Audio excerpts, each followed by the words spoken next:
कि वो जिनके हाथ में हर वक्त छाले रहते हैं, वो जिनके हाथ में हर वक्त छाले रहते हैं, आबाद उन्हीं के दम पे महल वाले रहते हैं। ये नौजवान कहता है नौकरी दे दो, सरकार कहती है पैसा नहीं है, अग्निवीर लेके 4 साल की नौकरी करो। भारत की सेना कहती है पैसा दे दो, सरकार कहती है तुम्हारे बजट का 63,000 करोड़ रुपए कम करेंगे। माताएं बहनें कहती हैं गैस का सिलेंडर बढ़ गया, बच्चे के दूध का दाम बढ़ गया, आटा दाल चावल महंगा हो गया, उसको कम कर दो। सरकार कहती है पैसा नहीं है। मानवर ये पैसा गया कहां? किसके पास गया ये पैसा? अरे ये पैसा गया नरेंद्र मोदी जी के मित्रों के पास गया, मित्रों के पास गया।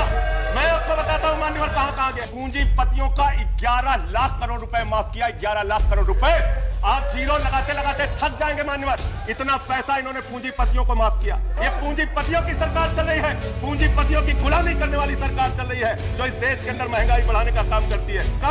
पूंजीपतियों के लिए काम करती है सरकार।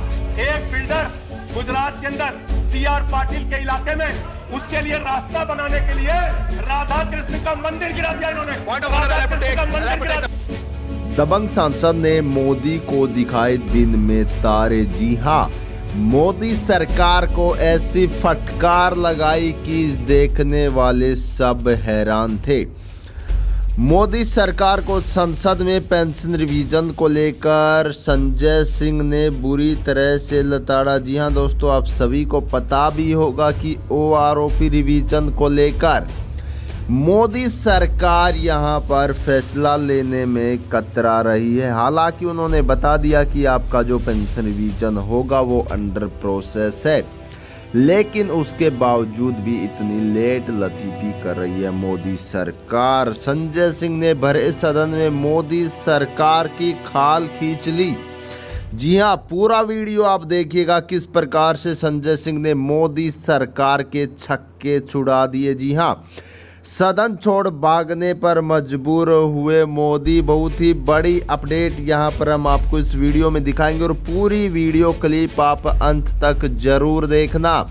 और दोस्तों, आपकी जो इस बारे में राय है, हमारे पेंशन धारकों की पेंशन रिवीजन जल्द से जल्द होनी चाहिए, हमें कमेंट बॉक्स में जरूर बताइएगा। दोस्तों, पूरी क्लिप आप देख सकते हैं।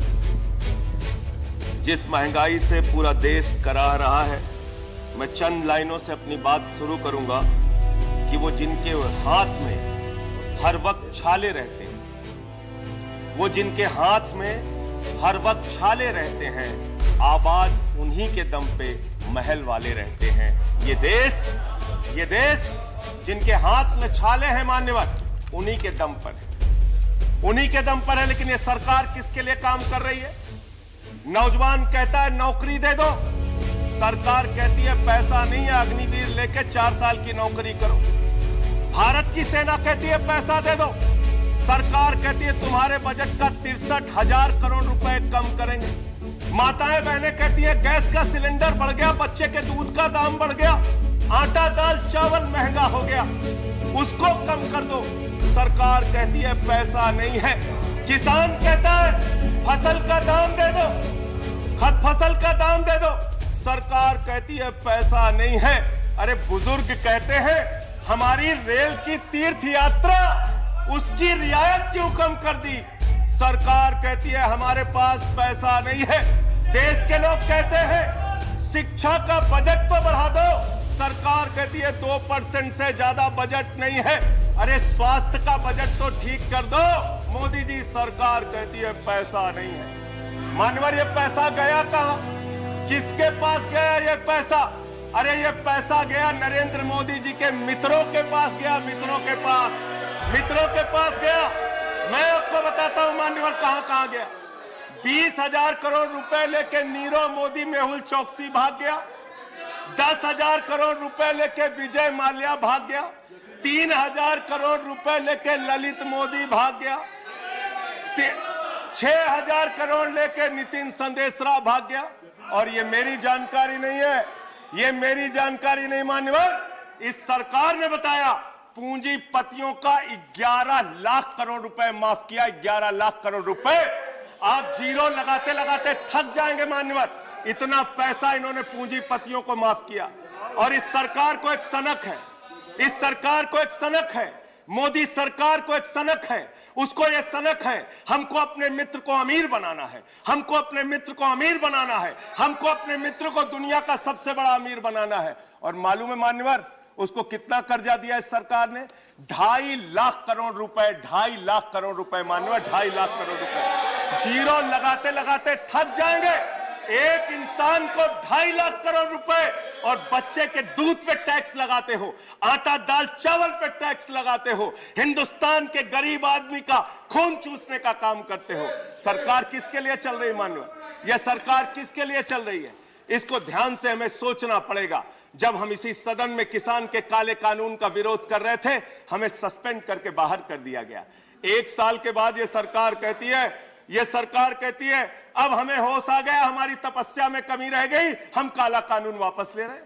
क्यों भाई? 1 साल पहले कानून वापस ले लेते तो 750 किसानों को शहीद नहीं होना पड़ता। आज एक छोटी सी बच्ची, 6 साल की बच्ची ने प्रधानमंत्री को चिट्ठी लिखा है मान्यवर। उसने लिखा है, मम्मी से जब पेंसिल मांगती हूं तो मम्मी मुझे मारती है, मम्मी जब पेंसिल मांगती हूं तो मम्मी मुझे मारती है। वो कीर्ति दुबे पूछ रही है मान्यवर, मोदी जी कहां है, मोदी जी कहां है? मैं उस कीर्ति दुबे को बताना चाहता हूं, मोदी जी की पूरी सरकार झारखंड में विधायकों की मंडी में व्यस्त है, विधायकों की मंडी में व्यस्त है। विधायक के खरीदने में लगे मान्यवर, विधायक खरीदने में लगे। ये पूंजीपतियों की सरकार चल रही है, पूंजीपतियों की गुलामी करने वाली सरकार चल रही है, जो इस देश के अंदर महंगाई बढ़ाने का काम करती है। गरीब के लिए खाने के लिए पैसा नहीं। 800 दवाओं पर, कैंसर की दवा पे, किडनी की दवा पे, टीबी की दवा पे आपने दाम बढ़ा दिया। आपने अस्पताल के कमरे तक पे दाम बढ़ा दिया। आपकी सरकार डीएचएफएल के लिए काम करती है। 34,000 करोड़ रुपए बैंकों का घोटाला डीएचएफएल ने किया और 29 करोड़ रुपए भारतीय जनता पार्टी को चंदा दिया है मान्यवर। इनसे हिसाब मांगना चाहिए। क्यों नहीं जाती ईडी इनके पास? क्यों नहीं जाती सीबीआई इनके पास? इनसे सवाल पूछना चाहिए मान्यवर। मैं सिर्फ इतना कहना चाहता हूं, आप खाने के लिए आपके पास, सरकार के पास पैसा नहीं, उस पर तो टैक्स बढ़ा देते हो, लेकिन गुजरात के अंदर जहरीली शराब पिलाते हो लोगों को। जहरीली शराब, 75 लोग जहरीली शराब पी के गुजरात के अंदर मर गए मानो। 75 लोगों की जान चली गई। दिल्ली के मुख्यमंत्री केजरीवाल जाते हैं देखने, गुजरात का मुख्यमंत्री उन लोगों से मिलने नहीं जाता। देश के प्रधानमंत्री उन लोगों से मिलने नहीं जाते, दिल्ली के मुख्यमंत्री केजरीवाल उन लोगों से मिलने जाते हैं। माननीय, मैं कहना चाहता हूं, माननीय, no point of, I am not yielding sir, I am not yielding sir, 1 minute sir, I am not yielding sir, I am not yielding, let me complete sir. Sir बस खत्म कर रहा हूं सर, कंक्लूड कर रहे हो, उसके बाद आई टेक द पॉइंट। ये सरकार पूंजीपतियों की सरकार है मान्यवर, ये बिल्डर्स के लिए काम करते हैं। मैं आपको बता रहा हूं, गुजरात में मान्यवर, गुजरात के अंदर, गुजरात में नवासारी एक जगह है, गुजरात में सीआर पार्टी के जहां के सांसद, नहीं sir, I am not yielding, इसी चेयर से कहा गया जब बोलते रहो तो किसी को पॉइंट ऑफ ऑर्डर नहीं देंगे। No no no sir, no, I am not yielding. बात खत्म कर रहा हूं, मेरा लास्ट पॉइंट सर, ये सरकार पूंजीपतियों के लिए काम करती है। सरकार, एक बिल्डर गुजरात के अंदर सीआर पाटिल के इलाके में, उसके लिए रास्ता बनाने के लिए राधा कृष्ण का मंदिर गिरा दिया इन्होंने। Point of order, Radha Krishna का मंदिर गिरा दिया। Point of order, 1100 please, 1 second, 1 second, under which rule, 1100 second, sir, ये point of order, इसी चेयर से कहा गया सर। 1 second, सर, हमारा need टाइम to आप देंगे, exercise your One power. second. हमारा टाइम आप देंगे Sir, 240. No sir, Sir, please, chair से बोला गया। I'm allowing the point of order. Sir, Point of order. Sir, sir, नहीं बोला गया। 240. नो सर, 1 second, बीच में point of नहीं order, लगते, point of order, 240. Point of order नहीं ले सकते। 240. सर